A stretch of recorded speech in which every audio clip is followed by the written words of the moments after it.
남아프리카에 유명한 한 점쟁이가 있었습니다. 이 점쟁이의 점괘는 거의 틀려본 적이 없는데요.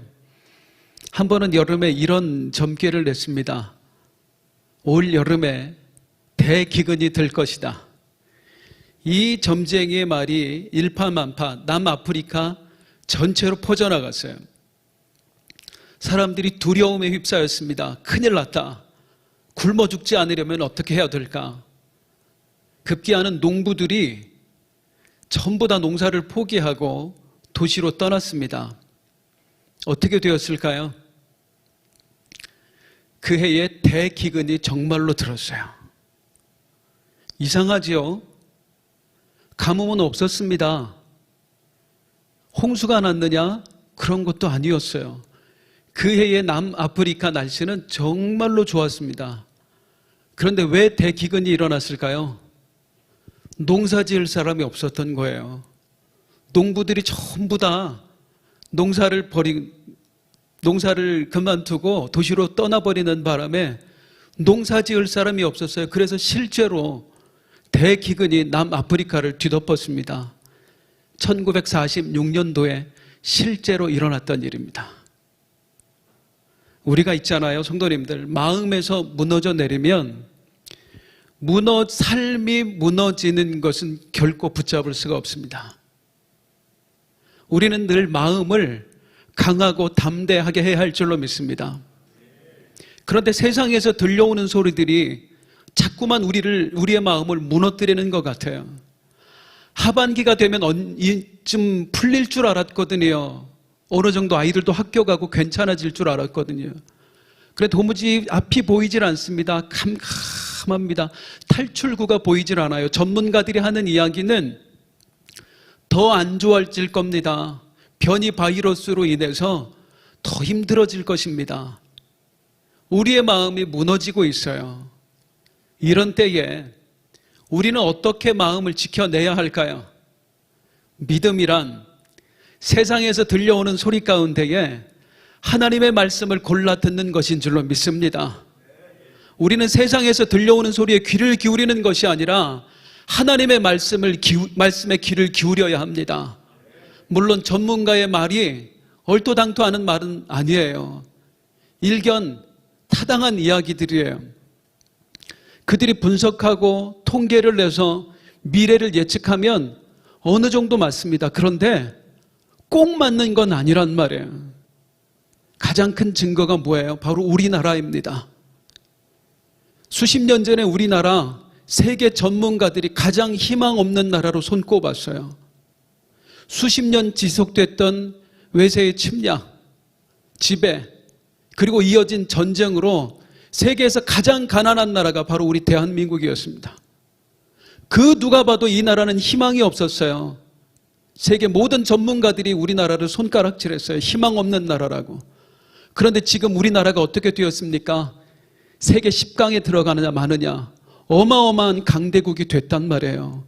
전문가들의 말에 기울였다면, 그때 우리의 마음이 무너졌더라면 오늘이라는 현실은 없는 것입니다. 이 나라 누가 이렇게 만들어 주셨습니까? 우리 하나님이 하셨습니다. 세상 사람들은 인정하지 않아도 우리 그리스도인들은 그렇게 믿고 있습니다. 확실하게 주님이 하신 일입니다. 내 삶도 마찬가지라는 거예요. 우리는 하나님을 믿습니다. 내 삶이 하나님의 손안에 있다고 믿습니다. 그렇다면 세상에서 들려오는 소리에 귀를 기울일 것이 아니라 내 삶을 주관하고 계신 하나님의 소리에 우리는 귀를 기울여야 할 줄로 믿습니다.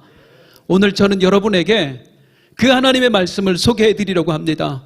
하나님께서 성경 시대를 살아가던 이스라엘 백성에게, 그리고 예레미야 선지자에게 오늘 우리에게 주시는 말씀입니다. 예레미야 33장 2절에서 3절 말씀, 우리 큰 목소리로 가정에서 함께 읽겠습니다. 시작.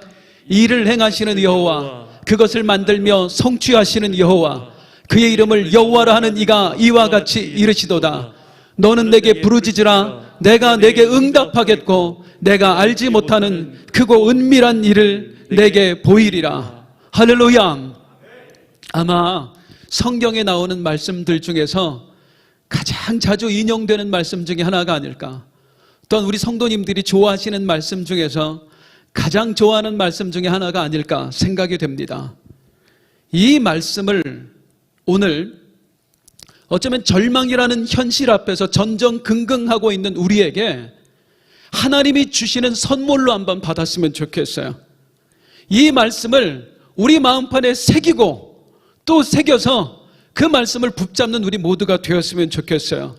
일을 행하시는 여호와, 그것을 만들며 성취하시는 여호와, 그 하나님이 여러분의 삶에 함께 하심을 믿으시기를 주님의 이름으로 축원합니다. 먼저 함께 알아볼게요.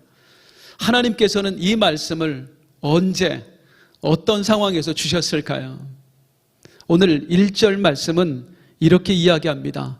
예레미야가 아직 시위대 뜰에 갇혀 있을 때에 여호와의 말씀이 그에게 두 번째로 임하니라 하고 있어요. 이 말씀은 하나님께서 예레미야 선지자에게 주신 말씀이에요. 언제요? 예레미야 선지자가 시위대 뜰에, 그러니까 감옥에 갇혀 있을 때에 주신 말씀이에요. 예레미야 선지자가 왜 감옥에 갇혔을까요? 하나님의 말씀을 전하다가 감옥에 갇혔습니다. 백성들을 향해서 외쳤어요. 우리 유다는 곧 망하게 될 것이다.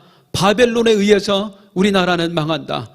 그리고 많은 사람이 죽게 될 것이고 많은 사람이 포로로 끌려가게 될 것이다. 그러니 하루라도 빨리 우리 바벨론에 항복하자. 이게 하나님의 뜻이다. 이렇게 외치다가 예레미야가 시위대 뜰에 감옥에 갇힌 거예요. 매국노 취급을 받게 된 거예요. 사실 예레미야 선지자는 그런 말씀을 전하고 싶지 않았습니다. 세상에 어떤 선지자가 우리나라가 망할 거야, 빨리 적국에 항복해야 돼, 이런 말씀을 전하고 싶겠어요. 그런데 왜 전했습니까? 하나님께서 전하라고 하셨기 때문에 전한 거예요. 사랑하는 여러분, 내 말을 전하는 게 아니라 하나님의 말씀을 전하는 것, 이게 참 선지자요 참 설교자의 자세인 줄로 믿습니다. 기도해 주세요. 우리 담임 목사님과 우리 모든 교역자들, 우리 목사님들이 그런 하나님의 말씀만 전하는 분들 될 수 있도록 기도해 주시기를 바랍니다. 중요한 건 뭐냐면 예레미야가 하나님의 말씀을 전하다가 시위대 뜰에 갇혔다는 것입니다. 여기서 한 가지 알 수 있는 게 뭐예요? 하나님의 말씀에 순종을 해도, 믿음으로 살아도 얼마든지 어려움을 당할 수 있다는 것입니다. 요즘 우리가 새벽마다 욥기서의 말씀을 묵상하고 있어요. 욥이 고난을 당했습니다. 그에게 소위 믿음의 친구들이 찾아왔어요. 그 친구들이 찾아와서 하는 이야기가 뭐예요? 하나님께서 너에게 왜 고난을 허락하셨을까? 완전하신 하나님이 죄가 없는데도 불구하고 이런 고난을 허락하실 이유가 있을까? 욥, 가만히 생각해봐. 너 분명히 네가 알지 못하는 죄가 있을 거야. 빨리 깨달아야 돼. 빨리 엎드려야 돼. 회개해야 돼. 그래야 네 삶이 회복될 수 있어. 예나 지금이나 이렇게 믿는 그리스도인들이 얼마나 많은지 몰라요. 성도님들, 욥이 정말로 죄가 많아서 이런 고난을 받게 되었습니까? 물론 욥은 분명히 죄인입니다. 하나님 앞에 죄인이 아닌 사람은 단 한 사람도 없습니다. 그런데 욥기서 1장은 분명하게 설명하고 있어요. 나타내고 있어요. 이 세상에 사는 어떤 사람들보다도 욥은 의로운 사람이었다고요. 그 욥이 의로웠다는 것을 하나님도 알았고 마귀도 알았다고요. 적어도 욥기 1장이 우리에게 말하고 있는 바는 무엇이냐면 욥이 죄를 지었기 때문에 고난당한 것은 아니다 이거예요. 다시 말씀드립니다. 의인도 고난당할 수 있습니다. 믿음으로 살아도 고난당할 수 있습니다. 말씀대로 살아도 고난당할 수 있습니다. 하나님 말씀 보여잡고 열심히 살았는데 몸에 병이 들 수도 있고요, 회사 부도 날 수도 있는 거예요. 예레미야가 그랬어요. 하나님 말씀 전하다가 하나님께서 시키시는 일을 하다가 감옥에 갇혔다니까요. 아니, 그러면 믿음으로 산다는 게 무슨 의미가 있습니까? 다른 건 몰라도 딱 한 가지 확실한 거 있습니다. 믿음으로 살면 하나님의 인정을 받습니다. 믿음으로 살면 하나님이 함께 해주십니다. 예레미야도 마찬가지였어요. 감옥에 갇혔습니다. 그런데 그 현장에 하나님께서 함께 해주셨어요. 하나님께서 이 예레미야에게 말씀을 전해주셨어요. 누구에게요? 시위대 뜰에 갇혀있는 사람에게요. 이 왕궁 시위대 뜰에 예레미야가 갇혀있는데 그에게 하나님의 음성이 들렸거든요. 왕궁을 거니는 평안하게 살던 사람들, 고위 고관 대작들, 그 누구에게도 하나님의 음성이 들리지 않았습니다. 오직 하나님 말씀에 순종하다가 이 시위대 뜰에 갇힌 사람 예레미야에게만 하나님의 음성이 들려졌습니다. 하나님 말씀에 순종하면 하나님의 인정을 받습니다. 하나님 뜻대로 살면, 믿음으로 살면 하나님의 음성을 듣게 됩니다. 자, 그 하나님께서 갇혀있는 예레미야에게 말씀을 해주시는데요, 오늘 본문 이전에 나오는 내용들이에요. 하나님께서 뭐라고 예레미야에게 말씀하시냐면, 예레미야야, 이 백성이 지금 어려움을 당하고 있다. 곧 나라가 망하게 될 것이다. 수많은 사람이 죽고 저들은 포로로 끌려가게 될 것이다. 그런데 나에겐 분명히 이 백성을 향한 계획이 있다. 이 백성들 끌려가겠지만 다시 돌아오게 될 것이다. 그리고 저들은 돌아와서 나의 백성이 될 것이고 나는 저들의 하나님이 될 것이다. 내가 이 백성에게 재앙을 내린 만큼 넘치는 복을 이 백성에게 허락해 줄 것이다. 이 소망의 말씀이 예레미야의 귀에 들려주는 거예요. 지금은 고난당하지만 회복의 날이 있을 것이라고. 자, 어땠을까요? 이 들려진 말씀에 예레미야는 아멘 했을까요? 물론 하나님 말씀이잖아요. 그래서 예레미야도 믿었습니다. 소망했습니다. 반드시 그렇게 될 것이야 의심하지 않았어요. 그런데 믿었는데도 불구하고, 소망했는데도 불구하고 육신을 가진 사람이잖아요. 이 예레미야의 마음 한켠에 자기도 모르게 들어오는 감정이 있었습니다. 예레미야 32장 15절, 슬프도소이다 주 여호와여. 그 뒤에 구절을 보면은 예레미야가 뭐라고 고백하냐면, 주께서 큰 능력과 표신팔로 천지를 지으셨사오니 주에게는 할 수 없는 일이 없으시나이다. 하나님께서 모든 약속하신 바를 이루실 줄 나는 믿습니다. 소망합니다. 그런데 여호와여 슬프도소이다. 힘이 듭니다. 믿어요. 소망하고 있어요. 그런데 동시에 마음이 아픈 거예요. 하나님을 믿는데, 하나님이 하실 일을 믿는 믿음은 변함이 없는데, 동시에 내 나라가 처한 이 현실을 받아들일 수가 없는 거예요. 이 고난의 현실에 너무 마음이 아픈 거예요. 결국엔 이 모든 상황이 해결될 건 믿어요. 믿는데 오늘이라는 현실을 보기가 너무 힘이 든 거예요. 때로 우리가 그렇습니다. 우리는 하나님의 결국을 믿습니다. 이 또한 지나가리라. 아무리 힘든 일도, 이 코로나 전국도 반드시 지나갈 때가 있을 것입니다. 하나님이 더 좋은 날 주실 때가 있을 것입니다. 믿음에도 불구하고 어려운 건 어려운 건이란 말이에요. 믿지만, 소망하지만 두려운 건 두려운 거란 말이에요. 하나님 말씀을 받았어요. 회복하리라. 더 좋은 날 주리라. 그런데 예레미야의 마음 한켠을 가득 채우고 있는 또 다른 감정, 슬프도소이다 여호와야. 머리로의 믿음과 또 가슴의 아픔이 충돌하고 있는 거예요. 자, 이 예레미야에게 하나님께서 주신 말씀, 그게 바로 오늘의 본문이라 그거예요. 믿기는 믿지만 오늘이라는 현실 앞에서 너무나 답답해하고 있는 사람에게, 하나님이 주실 미래를 소망하지만 지금 현실이 너무나 답답하고 가슴 아파하고 있는 예레미야에게 주신 말씀이 바로 오늘 본문이라는 거예요. 한 절씩 한번 다시 묵상하겠습니다. 먼저 2절을 함께 보겠습니다. 뭐라고 하나님 말씀하시는가 함께 또 읽습니다. 시작. 이 일을 행하시는 여호와, 그것을 만들며 성취하시는 여호와, 그의 이름을 여호와라 하는 이가 이와 같이 이르시도다. 슬프도소이다. 믿지만 하나님 나 너무 마음이 아픕니다. 믿지만 두렵습니다. 하고 있는 이 예레미야에게 하나님께서 무엇을 하시냐면 당신을 소개하세요. 너에게 지금 말하고 있는 나 여호와는 어떤 하나님인가?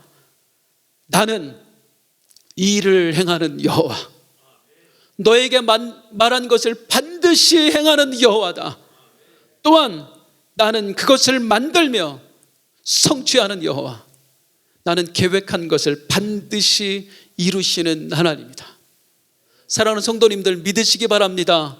우리 하나님은 일하시는 하나님이십니다. 우리 하나님은 계획하신 것을 반드시 성취하시는 하나님이십니다.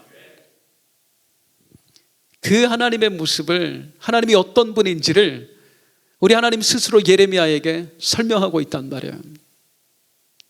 바로 이 장면에서 하나님께서 자신 스스로를 예레미야에게 나타내고 계시는 이 장면에서 우리 중요한 한 가지를 생각해 보고 싶어요. 다시 하나님이 뭐라고 말씀하셨어요? 나는 일하는 여호와다. 나는 내가 계획한 것을 반드시 성취하는 여호와다.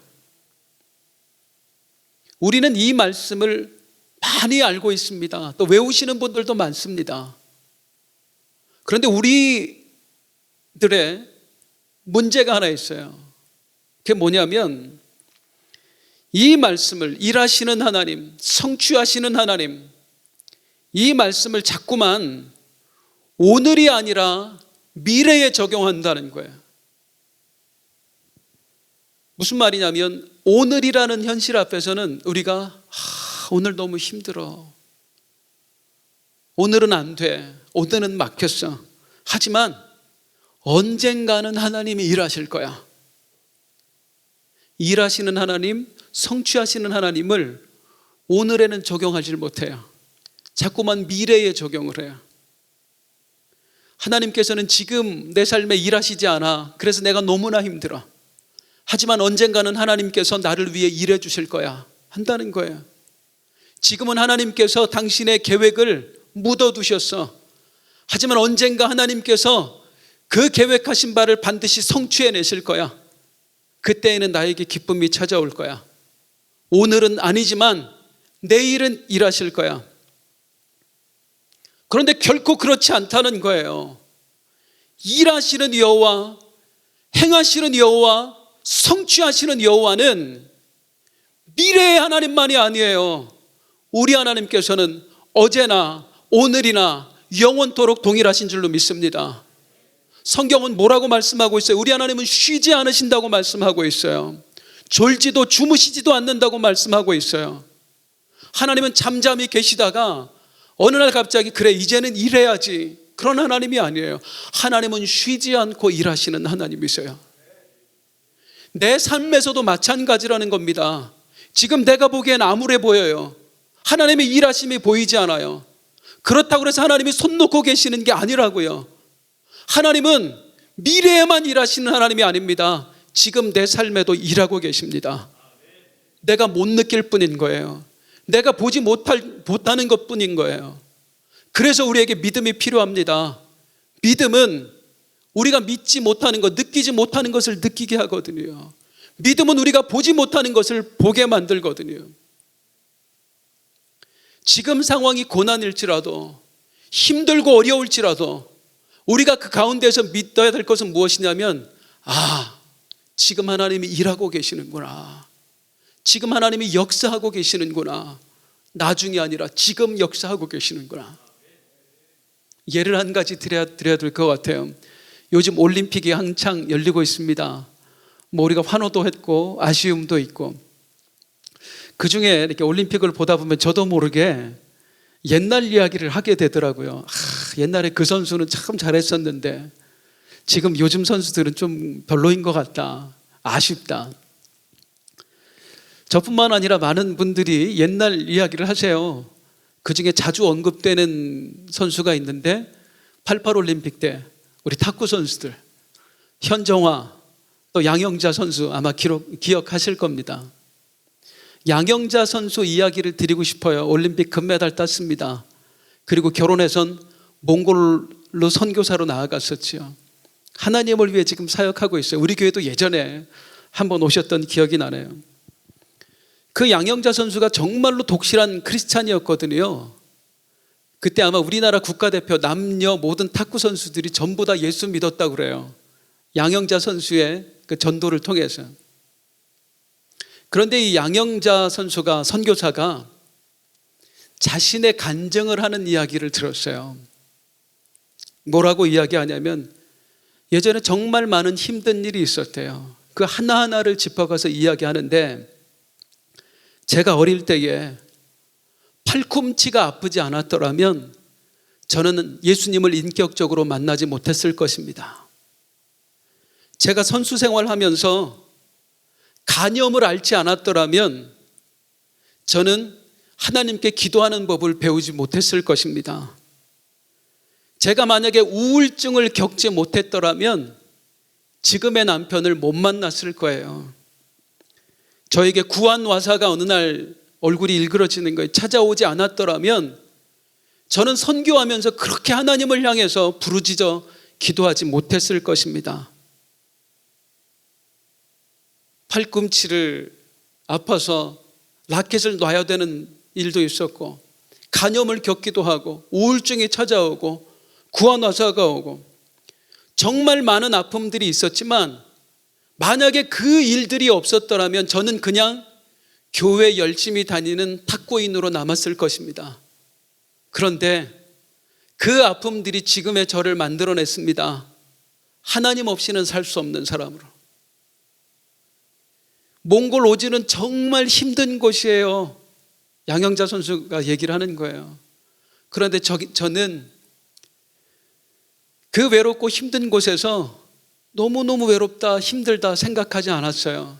왜냐하면 저는 정말로 외로운 우울증을 겪어봤거든요. 저는 그곳에서 이미 제가 외롭고 힘들 때 하나님과 교제하는 법을 배웠었거든요.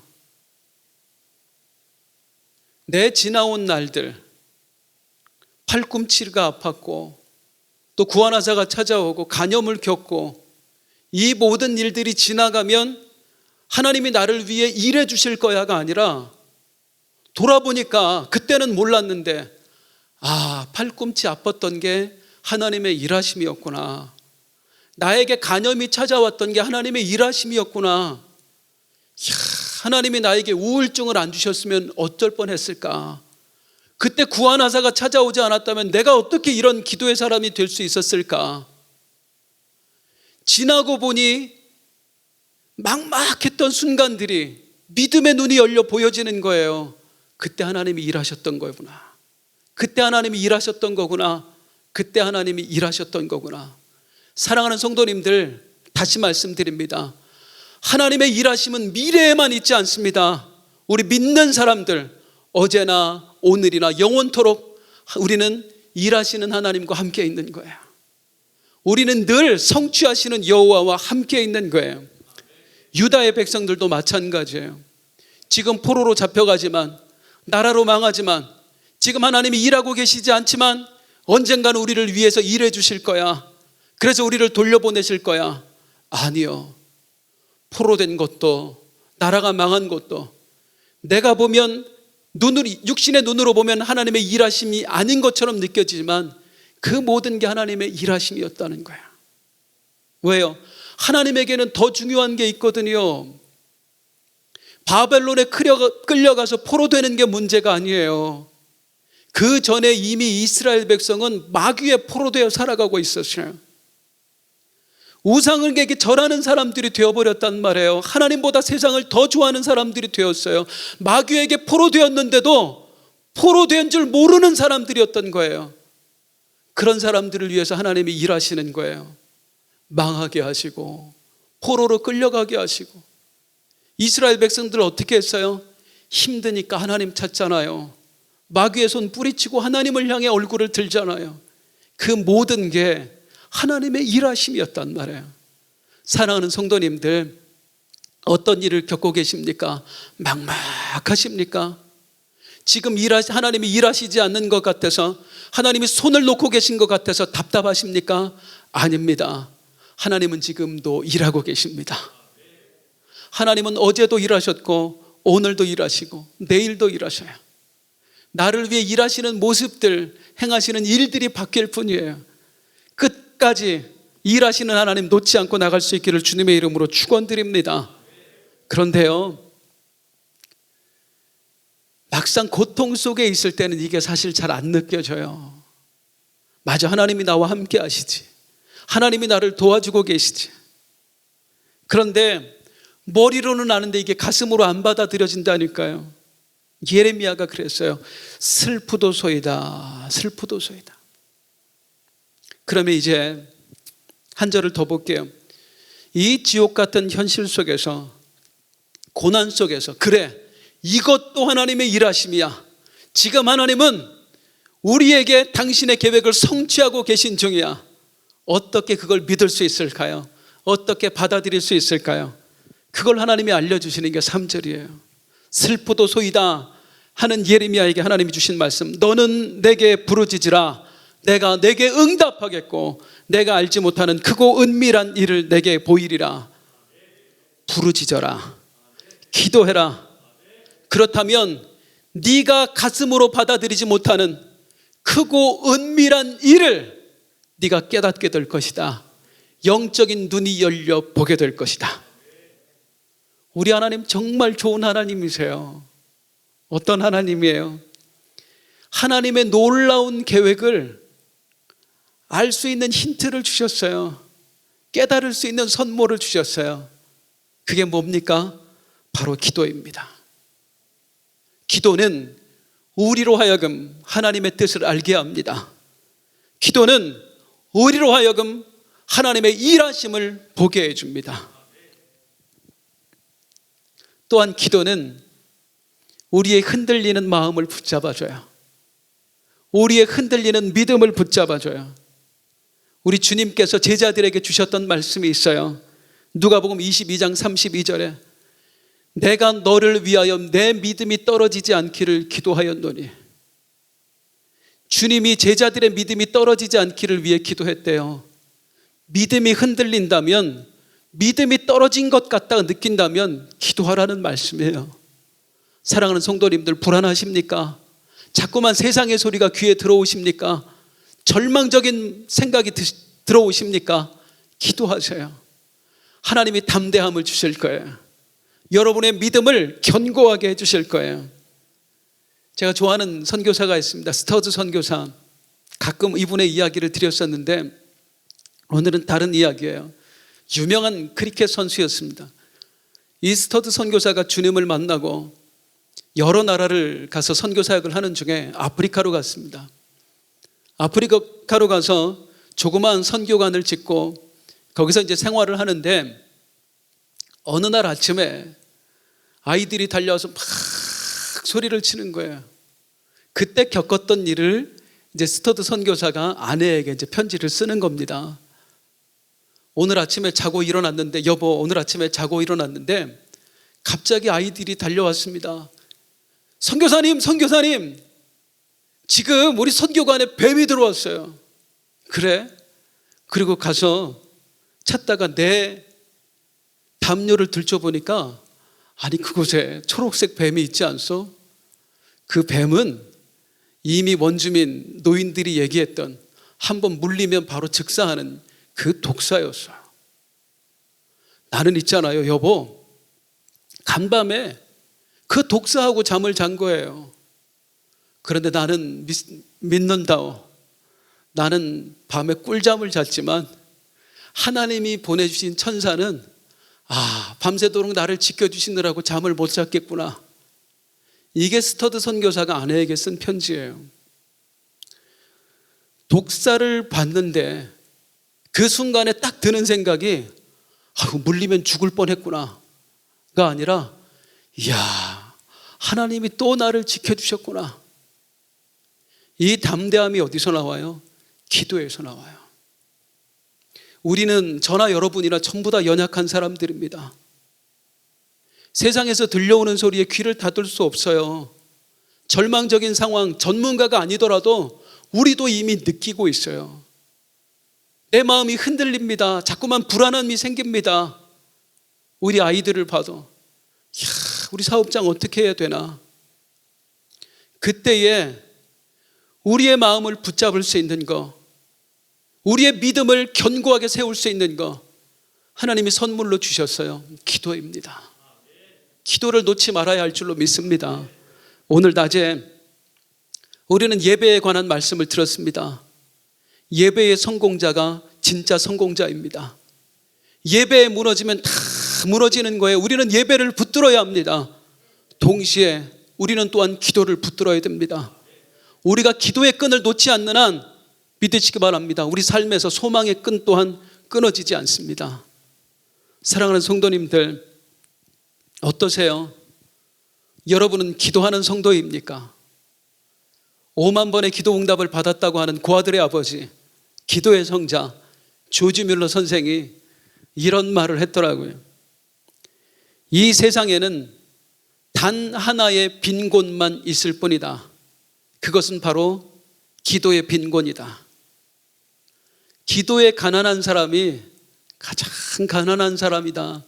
그런 말이에요. 죄송합니다. 묻겠습니다. 혹시 성도님은 지금 예배하고 계신 여러분은 기도에 있어 가난한 분은 아니십니까? 여러분의 기도가, 여러분의 기도 주머니가 빈털터리가 되어버리지는 않았습니까? 마지막으로 재밌는 이야기 하나 하고 말씀을 맺겠습니다. 어느 부대에서 일직사관이 새벽에 순찰을 돌고 있었어요. 내무반마다 불침번 서는 근무자가 있잖아요. 어느 내무반에 딱 들어갔는데 불침번 근무자가 보이질 않는 거예요. 너무너무 화가 나서 소리를 질렀습니다. 불침번 어딨어? 그러니까 전부 다 그냥 후다닥 자다가 다 깼어요. 불침번이 보이질 않아요. 그런데 저 구석에서 희미하게 소리가 들립니다. 저 여기 있는데요. 일직사관이 딱 보니까 있잖아요. 담요를 덮고 있다가 일어나고 있는 거예요. 너무너무 화가 났어요. 너 임마 지금 불침번이 뭐하고 있는 거야? 그때 담요를 덮고 있던 그 병사가 이야기합니다. 네, 저는 지금 잠복 근무 중이었습니다. 사랑하는 성도님들, 혹시 잠복 예배 드리고 계시지 않습니까? 잠복 기도 드리고 있지 않습니까? 오랫동안 우리가 예배당에 와서 예배하지 못하면서 많은 분들이 스스로 이야기해요. 불안하다고, 내 예배가 무너졌다고, 내 기도가 무너졌다고. 지난 주일날 우리 목사님 말씀 듣고 한 성도님께서 저에게 문자를 보내셨어요. 목사님, 오늘 설교를 듣다 보니까 내가 정말 기도하지 않으면 안 되겠구나, 기도만이 나의 해답이다, 그런 생각이 들었습니다. 내가 교회 가서 기도하고 싶은데 어떻게 해야 됩니까? 그랬더니 그분에게 알려줬어요. 새벽에 와서 기도하라고. 그랬더니 기다리고 있다가 새벽 예배 다 끝날 때까지 문 앞에서 영상 보고 기도하고 기다리고 있다가 끝나고 와서 기도하고 가시더라고요. 그런 성도님들이 몇 분 계세요. 정말 감사하게도 아쉽기는 하지만 예배가 조금 회복이 되었습니다. 뭐 다 오실 수는 없습니다. 내일 새벽에 아마 우리가 정해진 숫자 99명은 지켜야 될 것 같아요. 사랑하는 성도님, 깨어 일어나시기 바랍니다. 이러면 안 되는데, 큰일 나는데, 아니요, 주님이 마음을 주실 때에 예배하세요. 기도하세요. 정말 간절한 마음으로 나 기도하지 않으면 못 살 것 같다, 이 자리에 와서 함께 기도해 주세요. 사정이 여의치 않은 분들은 각자 처한 장소에서 기도의 지성소를 만들어 가시기 바랍니다. 생각해 보면요, 어디라서라도 나는 정말 하나님을 찾을 수 있어요.